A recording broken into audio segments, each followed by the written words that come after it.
Dream comes true, ये है आज की इंग्लिश की शॉर्ट स्टोरी। हिंदी में करेंगे इसका ट्रांसलेशन। इस स्टोरी की हेल्प से आप इंग्लिश के हर एक स्ट्रक्चर को बारीकी से सीख पाएंगे और समझ पाएंगे। इसके साथ ही साथ कई सारे इंग्लिश के नए वर्ड मीनिंग भी यहाँ पर आप सीखेंगे और जो ग्रामर का पार्ट है उसको भी कवर करेंगे। तो चलिए स्टार्ट करते हैं।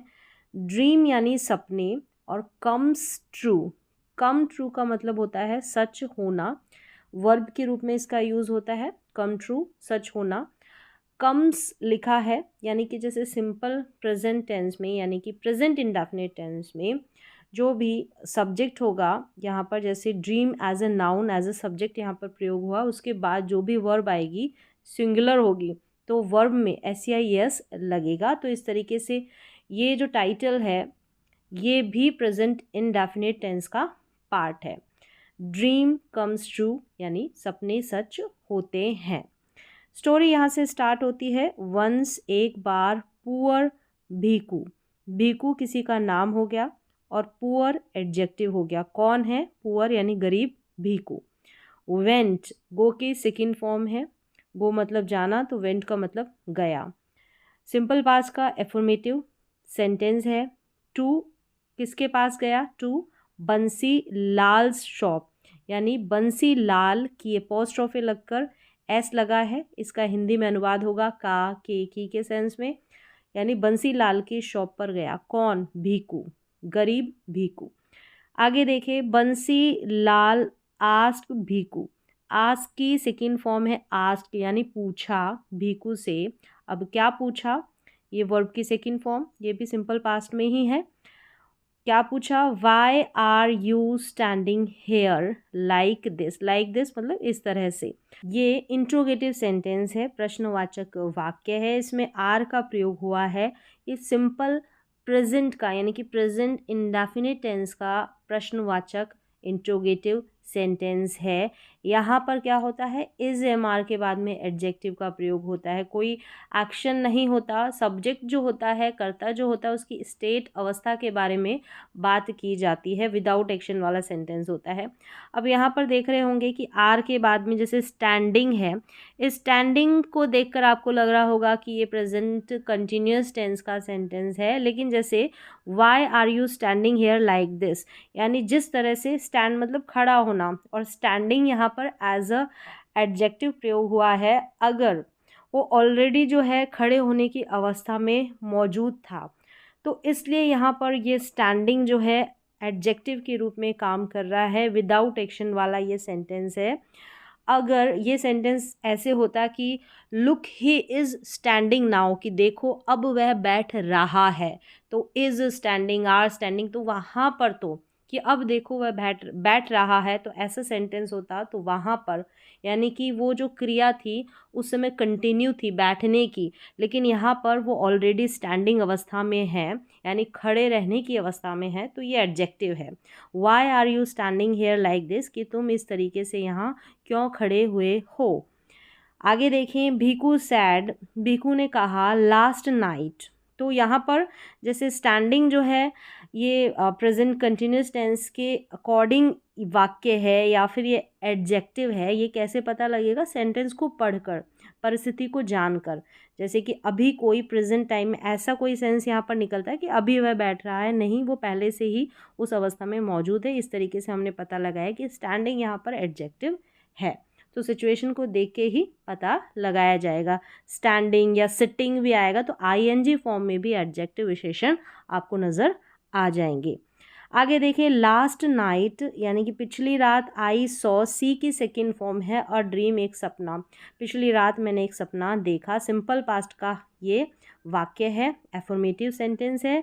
अब क्या देखा, व्हाट अबाउट द ड्रीम, यहाँ पर इंट्रोगेटिव सेंटेंस की जैसे ही एक फ्रेज है कि सपने के बारे में क्या, इस तरीके से प्रश्न पूछा कि सपने के बारे में क्या। What about the dream, Bansi Lal smiled, Bansi Lal जो है मुस्कुराया, स्माइल के सेकेंड फॉर्म।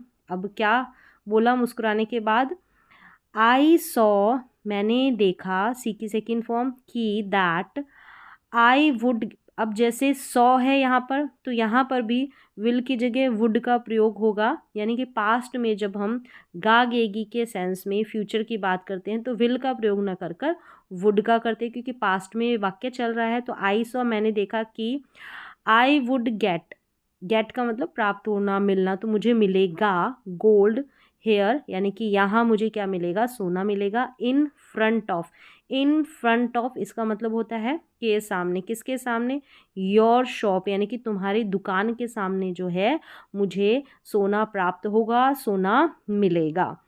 फिर है यहाँ पर आगे, भीकू रिप्लाइड, जवाब दिया, सीरियसली, ये एडवर्ब है, एलवाई से इसकी एंडिंग हो रही है। भीकू रिप्लाइड सीरियसली, गंभीर होकर उसने जो है जवाब दिया। बंसी लाल लाफ्ट, बंसी लाल जो है क्या किया, वो हंसा। तो लाफ की second form Hansa, and sad और बोला, यू फूल, तुम मूर्ख, ड्रीम्स सपने, नेवर कभी नहीं, कम ट्रू यानी कि सच नहीं होते हैं, जो सपने हैं वो कभी सच नहीं होते हैं। तो as a verb come true का यूज़ हुआ है। इफ़ ड्रीम्स, यदि सपने सच होते हैं, दैन फिर आई टेल, मैं टेल बताता हूँ। तो यहाँ पर कम ट्रू हो गया, टेल भी वर्ब की फर्स्ट फॉर्म है, कम जो है ये भी वर्ब की फर्स्ट फॉर्म है। सिंपल प्रेजेंट का ही ये वाक्य है, प्रेजेंट इंडेफिनिट टेंस का। आई टेल यू, मैं बताता हूँ, व्हाट क्या, आई सॉ क्या मैंने देखा, इन में माई ड्रीम यानी कि मैंने मेरे सपने में क्या देखा, मैं तुम्हें बताता हूँ। यहाँ पर सी की सेकेंड फॉर्म सॉ है, सिंपल पास्ट का वाक्य है। इन माई ड्रीम, मेरे सपने में, आई सॉ मैंने देखा, दैट की there is gold hidden underground in your courtyard, जो तुम्हारा कोर्ट यार्ड है, ये जो हिडन है ना, ये भी पास्ट पार्टिसिपल है, एडजेक्टिव है। ये जो गोल्ड है ना, नाउन, इसके बारे में कुछ एक्स्ट्रा ये बता रहा है। हिडन का मतलब छुपा हुआ, तो छुपा हुआ अंडरग्राउंड, ज़मीन के नीचे, जो तुम्हारा कोर्ट यार्ड है उसके ज़मीन के नीचे, आंगन, कोर्ट यार्ड का मतलब तुम्हारे आंगन या गलियारा, तुम्हारे आंगन के नीचे, वहाँ पर क्या है जो है मैंने देखा, सोना छुपा हुआ, हिडन एडजेक्टिव। फिर आगे देखें, भीकू रश्ड, यहाँ पर इज़ के बाद में कोई यहाँ पर भी एक्शन परफॉर्म नहीं हो रहा। सिंपल प्रेजेंट टेंस पे इज़ एम आर के बाद में कोई एक्शन, कोई क्रिया नहीं होती, तो वो भी सिंपल प्रेजेंट टेंस के वाक्य होते हैं। उसके बाद में या तो कोई नाउन का प्रयोग होता है, कोई एडजेक्टिव का प्रयोग होता है, कोई एक्शन परफॉर्म नहीं होता। भीकू रश्ड, रश का मतलब जल्दी से जाना, हड़बड़ी में जाना। रश बैक, रश्ड बैक है, रश बैक की रश जो है ये सेकंड फॉर्म है वर्ब की, सिंपल पास्ट का ही वाक्य है, यानी कि हड़बड़ी से जल्दी से वो वापस लौटा। ऑन द वे, रास्ते में। He kept thinking, keep plus verb में आईएनजी, तो कैप्ट जो है ये स्ट्रक्चर है, कीप के साथ जो भी वर्ब आएगी वो आईएनजी में, और वैसे हम इंग्लिश में इसको जिरंड कहेंगे, जिरंड है ये थिंकिंग। तो कीप, यहाँ पर कीप की सेकेंड फॉर्म है कैप्ट थिंकिंग, थिंक का मतलब सोचना, तो सोचता रहा, कोई भी काम आप करते रहे या करते रहते हैं तो कीप प्लस वर्ब में आईएनजी, इस तरीके से सेंटेंस बना सकते हैं। कैप्ट थिंकिंग, वह सोचता रहा। मे बी, मे शायद, बी यानी होना, ड्रीम्स यानी कि सपने, डू फोर्स देकर बोला जाता है कि कम ट्रू, यानी मे बी शायद सपने भी सच होते हैं, भी का सेंस आएगा इस डू के लिए, फोर्स के साथ, दबाव के साथ जब हम कोई बात करते हैं तो इस तरीके से डू या डज का प्रयोग होता है। फिर आगे देखें, ही, यहाँ पर शायद वाली फीलिंग आ रही है मे के साथ, ही मे मॉडल के साथ। ही रीच्ड, वह पहुँचा, रीच की सेकेंड फॉर्म होम, वह घर पहुँचा। ही reached home and started digging, यहाँ पर भी जैसे स्टार्ट हो गया या कीप हो गया, उसके बाद में अगर वर्ब में आईएनजी आता है तो वो जिरंड होता है। जिरंड में भी वर्ब में आईएनजी रहता है, जो सब्जेक्ट के रूप में और ऑब्जेक्ट के रूप में सेंटेंसेस में प्रयोग होता है। यानी शुरू कर दिया, कोई भी काम आप करने लगते हैं तो डिगिंग यानी खोदने लगा, खोदने लगा, कोई काम करने लगा, लगी, लगे के सेंस से स्टार्ट प्लस वर्ब में आईएनजी ये स्ट्रक्चर चलता है। तो वह खोदने लगा, डिग का मतलब खोदना, खोदने लगा इन हिज कोर्ट यार्ड, यानी अपने कोर्ट यार्ड को। सडनली, अचानक से, हिज शवल, ये जो शवल है ना, शवल का मतलब है फावड़ा, और ये स्ट्राइक से स्ट्रक है। स्ट्राइक मतलब किसी चीज़ को हिट करना, तो हिट किया ये स्ट्राइक की second form struck a pot, यानी एक मटके को हिट किया, हिट करना। तो यहाँ पर स्ट्राइक की ये सेकेंड फॉर्म आ गई। सिंपल पास्ट का वाक्य, सडनली अचानक से his shovel struck a pot, एक जो पॉट है उसको हिट किया उसके शवल ने, फावड़े ने। ही टेक आउट से took out, second form simple past का एफर्मेटिव सेंटेंस, बाहर निकाला the pot. He took out the pot, it was, it जो है ये पॉट के लिए प्रयोग हुआ है। इट वॉज फिल्ड यानी भरा हुआ, जैसे हिडन आया था ना वैसे ही ये पास्ट पार्टिसिपल यानी कि एडजेक्टिव है। इट वॉज फिल्ड, वो भरा हुआ था। विद, ये विदाउट एक्शन वाला सेंटेंस है, वॉज वर वाले सेंटेंसेस विदाउट एक्शन वाले, जिसमें क्या होता है कोई एक्शन परफॉर्म नहीं होता है, एडजेक्टिव या नाउन का प्रयोग होता है। यहाँ पर फिल्ड विद गोल्ड कॉइन्स यानी सोने के सिक्कों से भरा हुआ था। क्या, पॉट, मटका या घड़ा।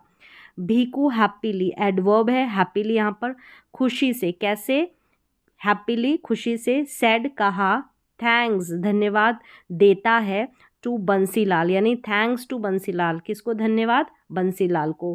हु यहाँ पर बंसीलाल के लिए यूज़ हुआ है, बंसीलाल एक नाउन है, ये रिलेटिव प्रोनाउन है जो इस नाउन के बारे में कुछ और एक्स्ट्रा बताता है, ये रिलेटिव प्रोनाउन हु टीज्ड, अब वो क्या करता था, मुझे चिढ़ाता था, तो टीज से टीज्ड है, वर्ब की सेकंड फॉर्म है, सिंपल पास्ट का एफर्मेटिव सेंटेंस है।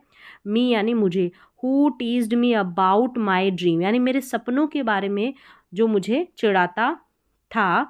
Now I am no longer का मतलब अब और आगे नहीं, एज की तरह, किसके, पुअर मैन की जैसे अब आगे मैं नहीं हूँ, तो एम का यूज़ हुआ, आई के साथ एम का, प्रेजेंट इंडेफिनिट टेंस का सेंटेंस है, विदाउट एक्शन वाला, कोई एक्शन परफॉर्म नहीं हो रहा है। इज एम आर के साथ अगर वर्ब में आईएनजी आ जाता है तो वहाँ पर एक्शन परफॉर्म होता है, लेकिन वो प्रेजेंट कंटिन्यूस टेंस का पार्ट होता है।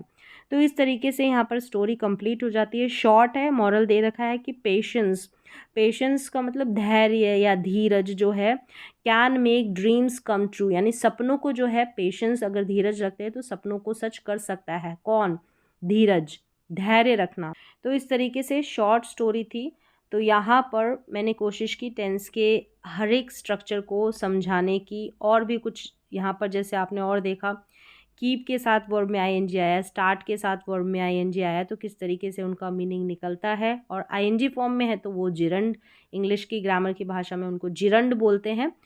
तो उम्मीद है कि आपको सारे टेंसेस के स्ट्रक्चर समझ में आए होंगे।